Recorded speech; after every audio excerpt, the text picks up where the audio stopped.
irudi nyuma, miaka irudi nyuma, miaka inakwenda mbele, na kila unavyoendelea kuishi majukumu yanafanyaje?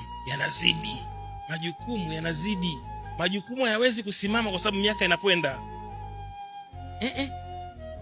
Umri unakwenda tu. Uwe mzembe, usiwe mzembe, umri unafanyaje? Unakwenda. Masaa yanakwenda. Ufanye kazi, usifanye kazi, masaa yanakwenda. Na msijidanganye, niwe hai, nisiwe hai. Hakuna mtu atakayefanikiwa hapa duniani kwa kuikwepa kazi, kwa kukwepa biashara, kwa kukwepa kufanya vitu vya mikono yake. Miujiza ipo ya Mungu, lakini Mungu anafanya miujiza kwenye mtu aliye tayari kujibidisha kwenye kitu anachokifanya.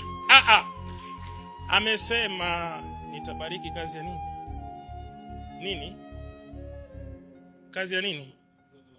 Kwa lazima uwe na nini? Na kitu unafanyaje? Unakifanya kwenye nini? Mikono. Sasa wako mama zetu wapo kanisani wanasubiri hela zitoke mbinguni. Na mchungaji anawaambia kaleteni hizo za benki ili sije huku zichanganyike.